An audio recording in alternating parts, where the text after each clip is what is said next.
കൊല്ലം കരുനാഗപ്പള്ളിയിൽ 6 ലക്ഷം രൂപ വില വരുന്ന നിരോധിത പുകയില ഉൽപ്പന്നങ്ങൾ പിടികൂടി. 11 ചാക്കുകളിലായി സൂക്ഷിച്ചിരുന്ന നിരോധിത പുകയില ഉൽപ്പന്നങ്ങളാണ് പിടികൂടിയത്. 2 പേരെ കസ്റ്റഡിയിലെടുത്തു. അരുൺ രാജ് കൊല്ലത്ത് നിന്ന് വിവരങ്ങളുമായി ചേരുന്നു.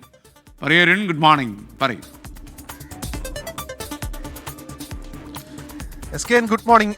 ഇന്നലെ രാവിലെയാണ് ഓച്ചിറ പോലീസ് ഈ വള്ളിക്കാവിൽ ഓട്ടോറിക്ഷ ഡ്രൈവറായ മഹേഷിനെ 120 പാക്കറ്റ് പുകയില ഉൽപ്പന്നങ്ങളുമായി പിടികൂടുന്നത്. ഈ മഹേഷിനെ ചോദ്യം ചെയ്തതിൽ നിന്നാണ് ഈ മൊത്ത വിതരണക്കാരനായ ദാമോദരനെ കുറിച്ചുള്ള വിവരം പോലീസിന് ലഭിക്കുന്നത്. തുടർന്ന് കരുനാഗപ്പള്ളി പോലീസും ഡാൻസാഫും ഈ ദാമോദരന്റെ വീട്ടിൽ ബെഡ്റൂമിൽ നടത്തിയ പരിശോധനയിലാണ് 11 ചാക്കുകളിലായി സൂക്ഷിച്ചിരുന്ന 6 ലക്ഷം രൂപയുടെ നിരോധിത പുകയില ഉൽപ്പന്നങ്ങൾ പിടികൂടിയത്.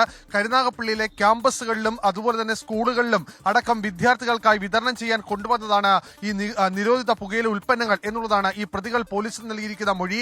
എന്തായാലും ഈ പോലീസും ഡാൻസാഫും നടത്തിയ സംയുക്ത പരിശോധനയിൽ നിരവധിയായ ഉൽപ്പന്നങ്ങൾ കണ്ടെത്താൻ കഴിഞ്ഞിട്ടുണ്ട്. തമിഴ്നാട്ടിൽ നിന്നാണ് ഇവർ ഇത്തരത്തിൽ നിരോധിത പുകയില ഉൽപ്പന്നങ്ങൾ കൊണ്ടുവന്ന് വിതരണം ചെയ്തത് എന്നുള്ളതാണ് പ്രതികൾ പോലീസിന് നൽകിയിരിക്കുന്ന വിവരം. എന്തായാലും ഇവരിൽ നിന്ന് കൂടുതൽ വിവരങ്ങൾ കണ്ടെത്താൻ കഴിയുമോ എന്ന പ്രതീക്ഷയാണ് പോലീസ് ഇപ്പോൾ നോക്കിക്കൊണ്ടിരിക്കുന്നത്. കാരണം ഈ സ്കൂളുകളും ക്യാമ്പസുകളും കേന്ദ്രീകരിച്ച് കരുനാഗപ്പള്ളി മേഖലയിൽ നിരോധിത പുകയില ഉൽപ്പന്നങ്ങൾ വ്യാപകമാകുന്നുവെന്ന ഒരു രഹസ്യ വിവരം പോലീസിന് നേരത്തെ തന്നെ ഉണ്ടായിരുന്നു. ഇതിന്റെ അടിസ്ഥാനത്തിലായിരുന്നു ഈ പരിശോധന അടക്കം നടത്തിയത്. അത് ഓട്ടോറിക്ഷയിൽ കൊണ്ടു നടന്ന മഹേഷ് വിൽപ്പന നടത്തുകയായിരുന്നു എന്നുകൂടി ഓച്ചിറ പോലീസ് പറയുന്നുണ്ട്. എന്തായാലും ഈ സംഭവത്തിന്റെ അടിസ്ഥാനത്തിൽ വ്യാപകമായ പരിശോധന കരുനാഗപ്പള്ളി ഓച്ചിറ ഭാഗങ്ങളിൽ നടത്താനാണ് ഡാൻസാഫിന്റെയും പോലീസിന്റെയും തീരുമാനം.